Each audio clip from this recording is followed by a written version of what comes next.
It is July 1944, deep in the claustrophobic hedgerows of Normandy. A veteran German patrol from the 352nd Infantry Division is completely pinned down. Unable to maneuver, the squad leader frantically radios his command, reporting that his men are trapped by heavy, sustained automatic fire from a concealed American machine gun nest. But when the skirmish finally ends and the American position is revealed, the Germans find a terrifying contradiction. There is no heavy, belt-fed machine gun. There are just a handful of regular infantrymen holding standard-issue rifles. Why did combat-hardened German veterans completely misidentify the weapon tearing through their ranks? To understand this deadly illusion, we have to look past the mythology and dismantle the mechanical, tactical, and psychological realities of the European battlefield. The answer lies in the engineering of a single weapon and the men trained to pull its trigger. We are going to deconstruct the internal mechanics of the M1 Garand,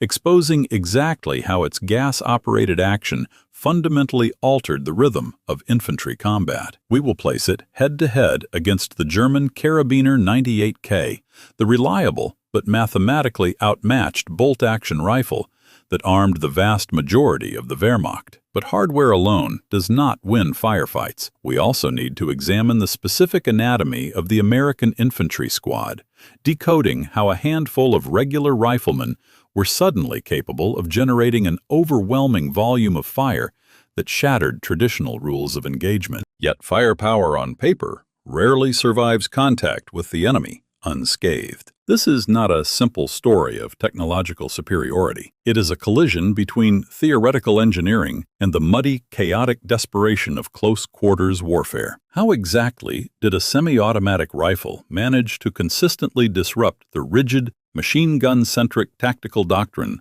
of the German army? And as American infantrymen learned to rely on this unprecedented, continuous wall of lead to survive, what were the hidden, highly dangerous costs they were unknowingly forced to pay? To comprehend the brutal reality awaiting American troops in the hedgerows of Normandy, we must first examine the foundational blueprints of how the German army engineered a firefight. By the summer of 1944, the Wehrmacht had perfected a tactical doctrine that was completely alien to traditional military thinking. In the massive, static armies of the First World War, the machine gun was treated as a heavy artillery piece, placed in fortified bunkers to defend intricate trench networks. But German military theorists during the interwar years fundamentally inverted this concept. They took the heavy machine gun out of the defensive bunker, lightened it, and built the entire infantry squad directly around it. Under this new philosophy, the squad did not merely possess a machine gun, the squad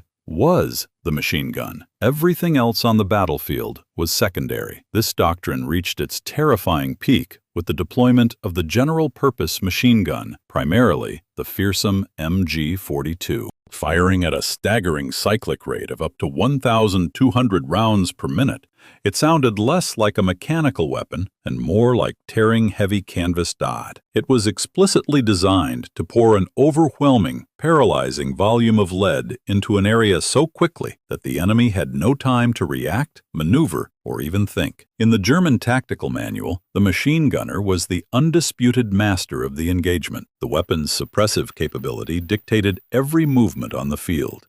When the MG42 fired, the sheer density of bullets forced the enemy to press their faces into the dirt, allowing German forces to reposition, flank, or launch an assault. When the machine gun needed to reload or change its red-hot barrel, the squad froze in place. Movement without the machine gun's protective umbrella was considered tactical suicide. But a weapon firing at that velocity is a starving beast. It devours ammunition at an astonishing, highly demanding rate. This logistical reality dictated the role of the rest of the German squad, the riflemen. The standard-issue weapon for the German infantrymen was the Kar98k, a beautifully machined bolt-action rifle dating back to the late 19th century. It held exactly 5 rounds in an internal magazine, fed by a stripper clip. After every single shot, the soldier had to physically break his sight picture, manually pull the heavy steel bolt back to eject the spent brass casing, push it forward to chamber a new round and reacquire his target. It was highly accurate and mechanically reliable, but it was entirely obsolete for laying down rapid, suppressing fire. Under German doctrine, however, the rifleman's lack of individual firepower simply did not matter.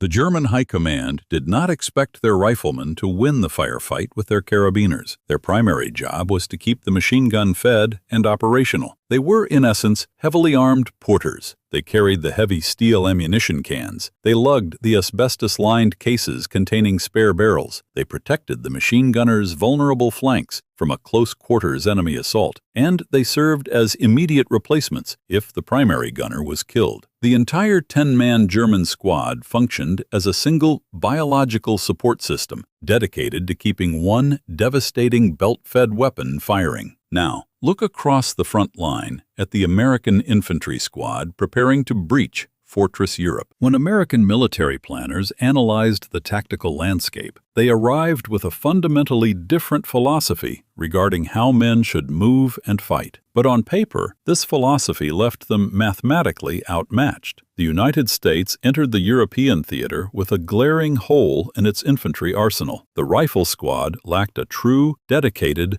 belt-fed light machine gun. Instead of fielding an equivalent to the MG42, the base of American squad-level automatic firepower rested heavily on the M1918A2 Browning automatic rifle, universally known as the BAR. The BAR was a holdover from the First World War, a heavy, unwieldy automatic rifle that fired the powerful .30 caliber cartridge. In the hands of a skilled, physically strong gunner, it was a lethal, highly accurate weapon. But as an instrument of continuous suppression, it possessed fatal engineering limitations. It was fed from a heavy 20-round box magazine inserted into the bottom of the receiver. At its cyclic rate, a BAR gunner could empty that entire magazine in roughly 2.5 seconds of continuous, sustained fire. Once the bolt locked back, he had to stop, physically drop the empty magazine, retrieve an awkward loaded magazine from his canvas webbing,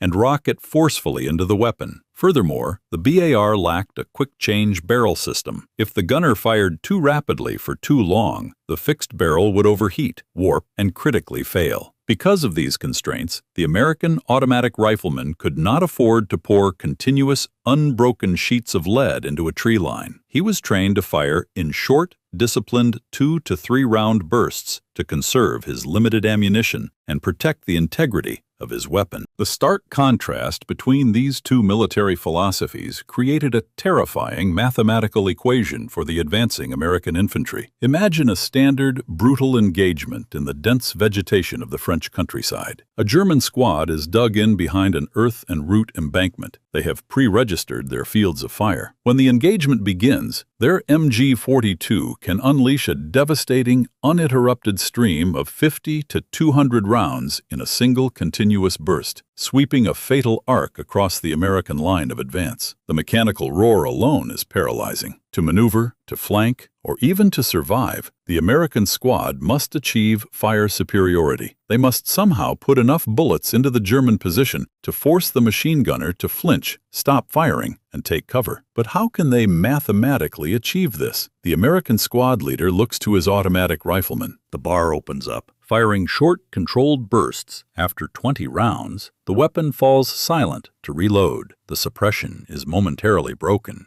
In that critical, unavoidable window of silence, the German machine gunner reacquires his target, pulls the trigger, and the tearing canvas roar of the MG42 dominates the field once again. The geometry of the firefight heavily, overwhelmingly favors the defense. The German squad is anchored by a weapon engineered for absolute, continuous suppression.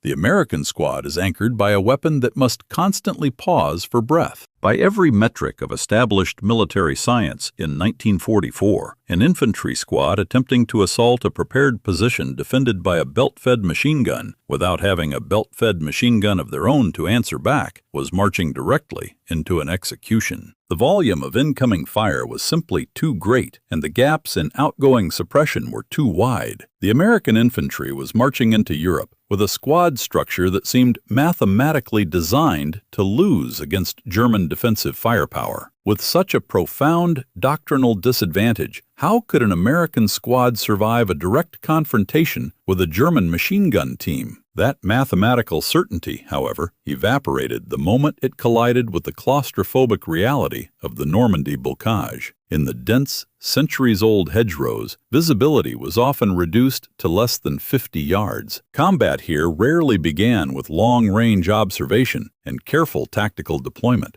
Instead, it was defined by sudden, vicious meeting engagements where opposing patrols stumbled into each other at point-blank range. When a veteran German squad triggered one of these close-quarters firefights, their survival relied on deeply ingrained combat reflexes. They were conditioned by years of warfare to recognize a very specific acoustic rhythm of an enemy contact. They expected the initial rattling burst of an enemy light machine gun, followed by the slow, methodical, isolated cracks of bolt-action rifles chambering one round at a time. That predictable rhythm dictated their tactical reaction. Drop to the dirt during the machine gun burst, then use the slow mechanical pauses of the enemy riflemen to maneuver, set up their own MG42, and seize control of the engagement. But in the overgrown lanes of France, that rhythm was violently shattered. When a German patrol stumbled into an American infantry squad, they were not met with the stutter of a single automatic weapon supported by slow rifle fire. They were hit instantly by an overwhelming, unbroken wall of lead originating from every single American soldier simultaneously. This sudden shock to the tactical system was engineered in Springfield, Massachusetts, inside the receiver of the M1 Garand. The American rifleman did not need to physically break his sight picture or work a heavy steel bolt to load his next shot. The rifle was gas-operated and semi-automatic, feeding from a stamped steel 8-round N-block clip. The soldier simply pulled the trigger as fast as his finger could reset. A competent infantryman could accurately empty all 8 heavy .30 caliber rounds in roughly 3 seconds. Now apply that mechanical advantage to the structure of the American squad. If 9 riflemen opened fire on a sudden contact, they were capable of sending over 70 rounds tearing into the German position in a matter of seconds without a single manual bolt action interrupting their focus. To the pinned-down German infantry, desperately pressing their helmets into the mud, this sheer density of overlapping, high-velocity fire obliterated the acoustic signature of individual rifles. The rapid, continuous concussions blended together perfectly, mimicking the suppressing roar of a heavy, sustained automatic weapon. The Germans were frantically radioing reports of machine gun nests that simply did not exist. This did not mean the M1 Garand magically rendered the American squad invincible in every scenario. If a German unit was heavily entrenched behind fortified cover at 500 yards, the MG42 remained the undisputed master of the battlefield. But in the sudden violent chaos of a 50-yard meeting engagement, the semi-automatic action instantly altered the ballistic reality of the firefight. Yet, a rifle that fires that quickly also empties its magazine just as fast. The Garand was dry in seconds, aggressively ejecting its empty clip into the air. To sustain the terrifying illusion of a machine gun and prevent the Germans from launching a counter-assault during the reload, the Americans had to solve a critical problem on the fly. Because it was not just the engineering of the gun itself that created the Phantom automatic weapon, it was exactly how the riflemen were trained to pull their triggers to keep it alive. The solution was an orchestration of overlapping fire, a tactical rhythm born not from a field manual, but from the desperate, immediate necessity of surviving the hedgerows. To understand how completely the M1 Garand disrupted the traditional European battlefield, we have to step inside the physical mechanics of firing the German Kar98k in the middle of a frantic, life-or-death ambush. When a German rifleman pulls the trigger on his Mauser, a complex, physically demanding toll is exacted on his body and his situational awareness. The 7.92mm cartridge detonates. The heavy recoil drives the steel butt plate violently into his shoulder, but the weapon does not prepare itself for the next shot. To fire again, the German infantryman must perform a sequence of violent physical actions. He must take his finger completely off the trigger. He must reach up with his right hand, grab the steel bolt handle, and rotate it 90 degrees upward, fighting the heavy resistance of the internal mainspring to cock the firing pin. He must then violently pull the bolt all the way back across its track, to extract and eject the smoking brass casing. Finally, he must shove the bolt forcefully forward, stripping a fresh round from the internal 5-round magazine, driving it into the chamber, and locking the handle back down. During this entire mechanical sequence, which takes an experienced combat veteran roughly 2 full seconds under extreme stress, he physically cannot keep his eye aligned with his iron sights. His weapon shifts. His cheek weld breaks. His sight picture is completely destroyed. He is temporarily blind to his target's movement. He must reacquire the enemy, settle his breathing, align the front sight post, and squeeze the trigger again. If he is attempting to suppress an American patrol 50 yards away, those 2 seconds of manual manipulation are an absolute eternity. They are 2 seconds where he is entirely defensive, projecting 0 lethality downrange and offering a critical window of vulnerability. Now, shift the perspective to the American rifleman holding the M1 Garand. When he pulls the trigger, the heavy 30 caliber cartridge fires, but the rifle itself absorbs the labor of the engagement. A tiny port, drilled precisely near the muzzle, bleeds off a small fraction of the high-pressure expanding propellant gases. This superheated gas blasts backward into a stainless steel cylinder mounted beneath the barrel, slamming violently against the weapon's operating rod.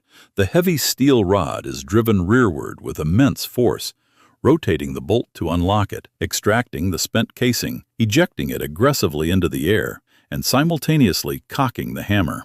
A powerful return spring instantly slams the rod forward, stripping a fresh round from the 8-round en-bloc clip and driving it securely into the chamber. This entire violent, synchronized mechanical ballet takes a fraction of a second. The American rifleman never moves his right hand from the grip. He never breaks his cheek weld on the smooth wooden stock. His eye never leaves the front sight post. His sight picture remains absolutely locked on the target. He simply allows the trigger to reset with an audible tactile click and pulls it again. He dictates the complete pace of the engagement. He can fire 1 carefully aimed shot every second, or if a German squad suddenly breaks from the tree line, he can dump all 8 rounds into the target area in under 3 seconds flat. But a rifle that fires that quickly also empties its ammunition clip terrifyingly fast. If an entire American squad fired simultaneously and emptied their rifles at the exact same moment, they would create a massive, terrifying wall of lead, followed immediately by a devastating, synchronized mechanical silence, the exact window a German MG42 gunner needs to elevate his weapon and return fire. To prevent this fatal pause, American infantrymen instinctively developed a rhythm of staggered, overlapping fire.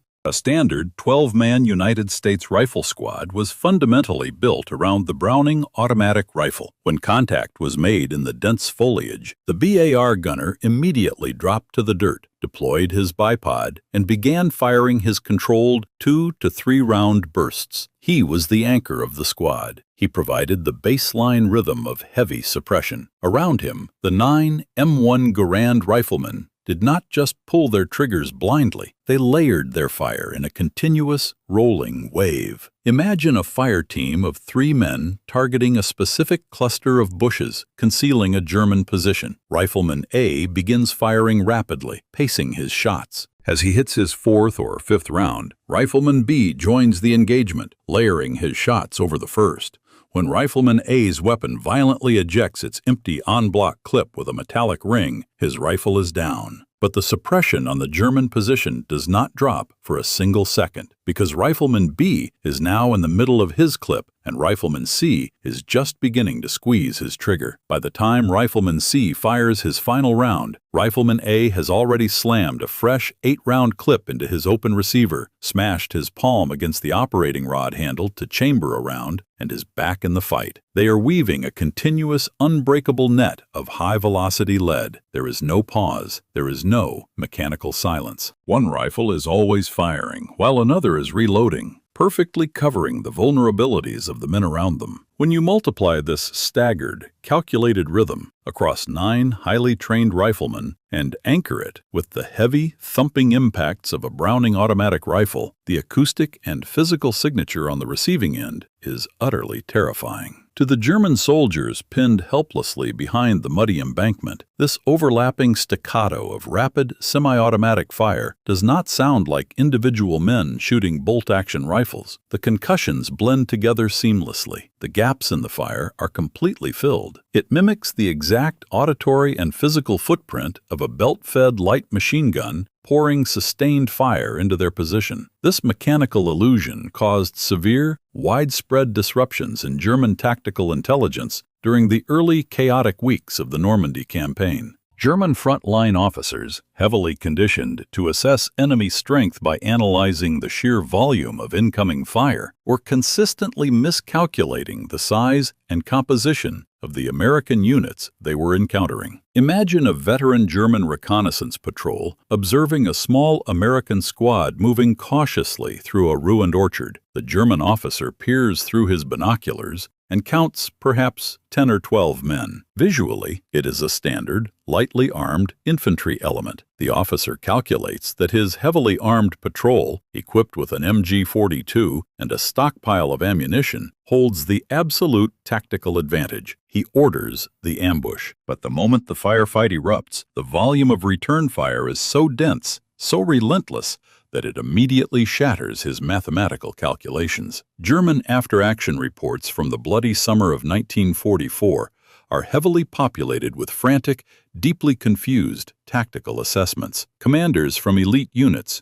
including the 352nd Infantry Division and elements of the 17th SS Panzergrenadier Division, repeatedly filed official reports claiming they were being actively assaulted by American platoons entirely armed with submachine guns and light machine guns. They simply could not reconcile the visual count of the American troops with the sheer, overwhelming density of the lead cutting through the air around them. A captured German lieutenant, interrogated by American intelligence officers near St. Lo, angrily demanded to know where the advancing infantrymen were hiding all of their automatic weapons. He vehemently refused to believe that the devastating, continuous suppression that had pinned his veteran platoon in a drainage ditch for 2 brutal hours was generated almost entirely by standard infantrymen holding wooden rifles. The German command structure, heavily reliant on the rigid, uncompromising doctrine of the machine gun, was struggling to comprehend a modern battlefield where every single enemy rifleman possessed the capability to act as an independent, highly lethal suppressive element. Yet for all the documented terror the M1 Garand inflicted on the German army, post-war history has heavily obscured its legacy with a persistent,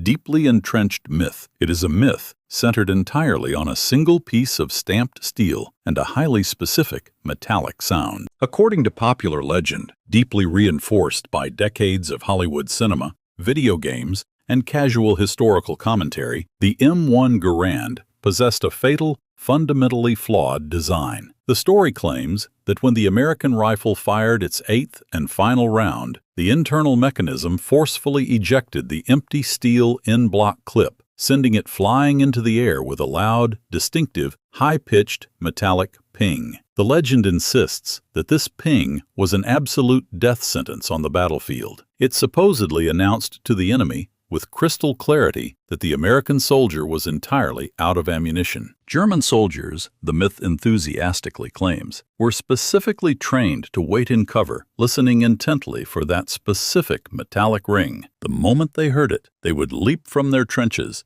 completely confident that the American was defenseless, and shoot him before he could manage to reload his weapon. This legend is a complete and utter fabrication, born far from the grim, deafening realities of actual combat. To dismantle this myth, one only has to examine the brutal, overwhelming acoustics of a close-quarters firefight in the European theater. A single .30 caliber round, firing from an M1 Garand, generates a sound pressure level of approximately 160 decibels. It is an explosive, concussive wave that instantly damages unprotected human hearing. Now, multiply that single shot by 10, 20, or 50 men firing simultaneously in a confined, echoing space like a dense European forest or a stone-walled French village. Add the frantic, tearing roar of a German MG42 firing 20 rounds every single second. Layer in the deafening, earth-shaking blasts of fragmentation grenades, the concussive shockwaves of incoming mortar shells shattering ancient trees, the screams of wounded men, and the shouted, desperate orders of squad leaders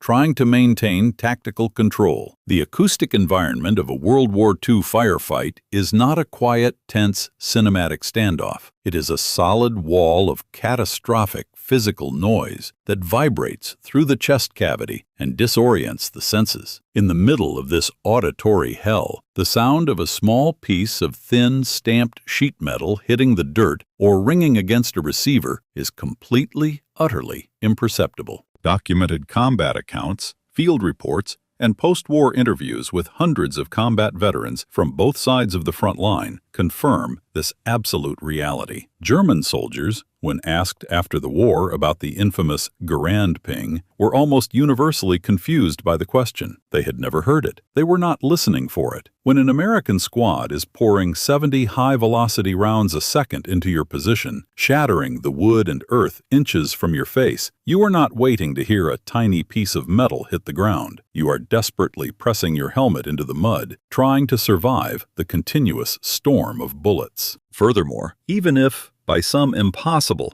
highly localized acoustic miracle, a German soldier in an isolated, unnervingly quiet skirmish did actually hear the ping, what tactical advantage did it actually provide? The M1 Garand was incredibly fast to reload in the hands of a trained operator. A seasoned American infantryman could violently eject an empty clip, retrieve a fresh 8-round in-block from his canvas cartridge belt, smash it down into the open receiver, and send the heavy steel bolt slamming forward into battery in less than 3 seconds. If a German soldier heard the ping, decided to break his protective cover, physically acquire the target, aim his cumbersome Carabiner 98K, and pull the trigger, he would almost certainly be staring directly down the barrel of a fully reloaded, semi-automatic rifle before he could even settle his iron sights. The mechanics of time and motion in a gunfight completely invalidate the myth. In reality, the ping of the in-block clip was not a fatal liability. It was a highly effective,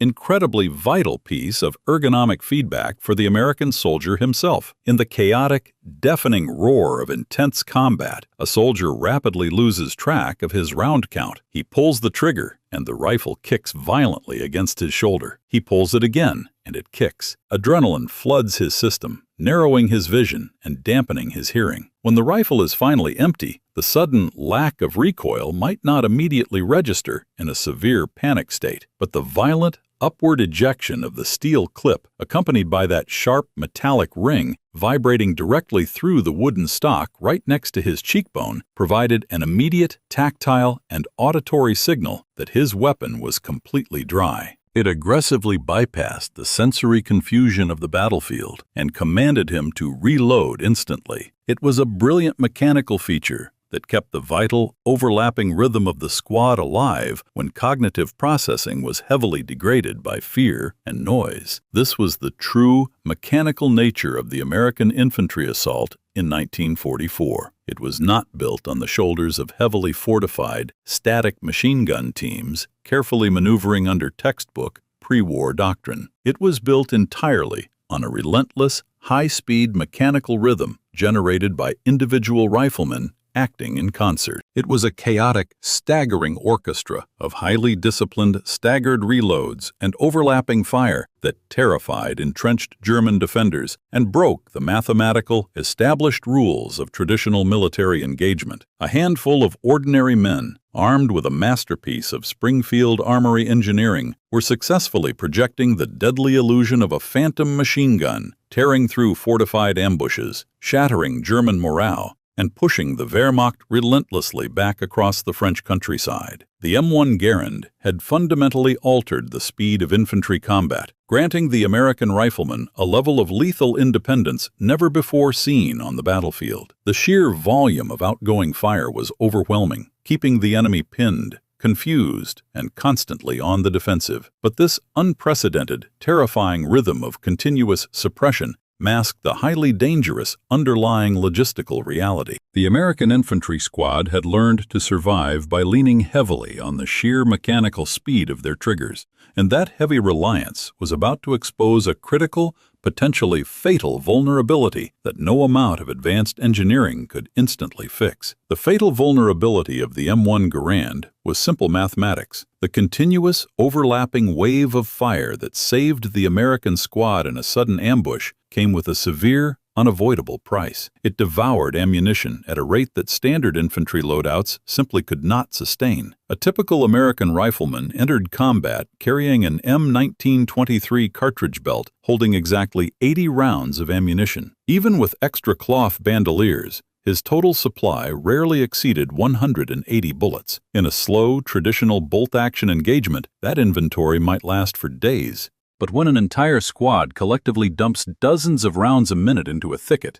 to maintain the acoustic illusion of a heavy machine gun, those pouches empty terrifyingly fast. A soldier locked in an intense hedgerow skirmish could burn through his entire primary combat loadout in under 5 minutes. The American rifleman was essentially acting as his own automatic weapon, but he was doing it without the massive, dedicated supply chain backing up a German MG42. While the German gunner had a designated team hauling heavy steel cans packed with thousands of belted rounds, the American infantryman relied entirely on what he could physically carry on his waist and chest. Once those pockets were empty, the mechanical advantage of the semi-automatic rifle vanished completely. Furthermore, this rapid-fire tactic had strict ballistic limitations. Overlapping rifle fire was devastating against enemy infantry caught moving through the open or hiding behind wooden fences, but it was entirely insufficient against a fortified defensive position. If that same American squad emerged from the tree line and faced a German MG42 firing through the narrow slit of a reinforced concrete bunker, no volume of semi-automatic fire could suppress it.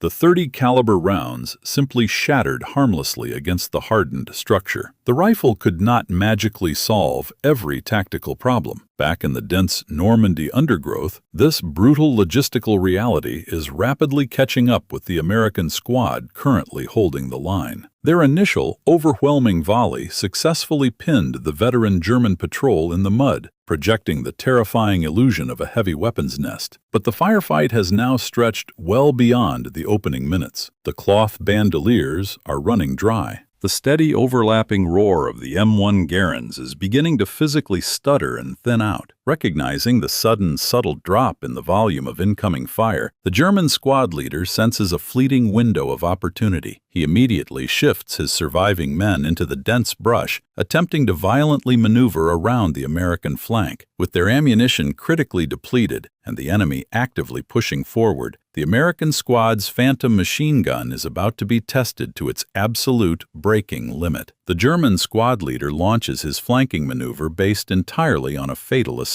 He treats the American position as a fixed point, anchoring his tactical movement around the rigid geometry of a machine gun's firing arc. Believing the American heavy weapon is momentarily starved of ammunition, he orders his riflemen forward through the dense vegetation, keeping his MG42 team close behind to establish a dominant enfilading angle. They move rapidly, slipping through the brush to exploit what they firmly believe is the narrow, restrictive blind spot of an entrenched heavy weapons nest. But there is no fixed heavy weapon, and therefore there is no blind spot. The American squad is fundamentally decentralized. As their outgoing fire momentarily drops due to dwindling ammunition, the infantrymen do not remain static. Recognizing the shift in the enemy's assault, individual riflemen aggressively reposition themselves along the muddy embankment. They break their original firing line, utilizing their mobility. Unburdened by heavy tripods, asbestos-lined barrel cases, or massive steel ammunition cans, the riflemen fluidly adjust their angles of engagement to meet the new threat. The German flanking element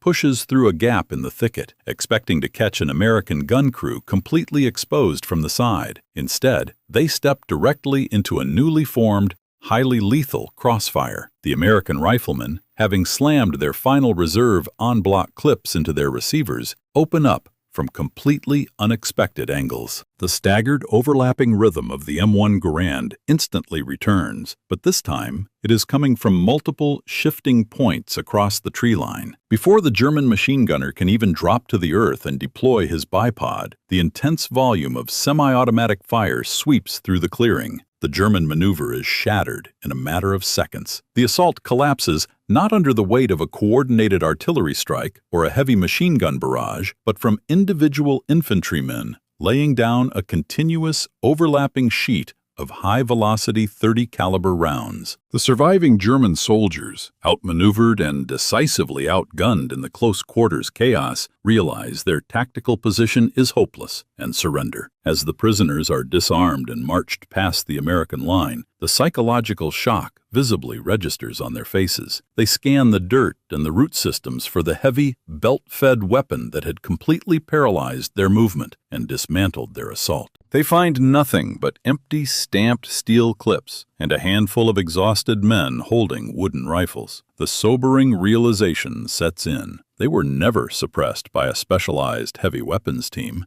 Their textbook flanking maneuver was destroyed entirely by basic infantrymen outshooting their bolt-action counterparts. The skirmish in this isolated stretch of the Normandy bocage finally ends. The surviving Americans are left to consolidate their dangerously low ammunition and hold their ground.